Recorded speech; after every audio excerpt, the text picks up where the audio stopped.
Bismillahirrahmanirrahim. Dulu kenalah berkisahkan riwayat Ibu Maenggi ratok tangih di hari tua. Dek nasib garisan tangan untuang betantu jadulunya masuk di rahim bunuh kanduang. Tabilang berumah tanggo patut dicontoh di tuladan. Jo paluh anak digadangkan maradai dirantau orang mengakeh sepanjang jalan. Payah tak kama dikadukan indak desia ke bayu.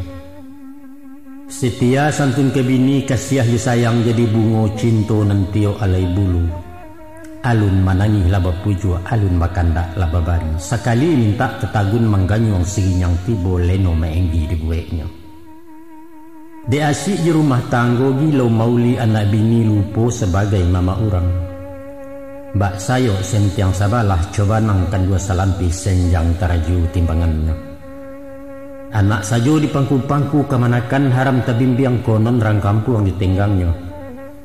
Akia kala mudo lahu saitu datang lemah tuntibo darah dingin kudurai habis. Manangih maruang panjang bahilau ratok maenggi. Apalah sebab deba itu? Dek rawi talampau runci yang kasih sayang tadarongane. Siko malonja anak baji menyipak coki di babak. Anak hendak membalik guno sayang bini mengulik dasun. Awak tabuang amik sajo bak kumpai di bandar tunggang. Ilian yang tidak bermuaro babaliak mudiak tak mungkin tas sampang di surau tinggal. Tarado lunsana kamanakan hati na laki-laki kanji. Memandang je sidik matu bertanya sapata haram ibu di malah tersangkuitnya.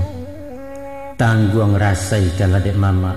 Masu mudo tenaga kuat sangke rimbun tempuak bagatah. Sepiti haram talatiangkan sahalai daun tak bertanam lupo je sako je pusako. Kok sakit di surau usang kok mati di panti jompo tangih je doa jen diarok mak konan menjanguk mak mengapannya. Malang banana si maenggi. Di dunia sansai lanyato dia kirai balai suak. Amal dan sayut-sayut sampai ibadah umpang beluak timbangan barik ketiga. Na'udzubillah min zalik, tsumma na'udzubillah. Nah, itulah Ratu Maenggi Stan. Curito nanalah sanak danga ganti pengajar jepidoman. Kini beralih pulau kabar riwayat diri Adang kisah dan ingin kami rantang. Adapun beliau nangku adik kanduang dek Maenggi saibu balai nayah sabako indak sabapa.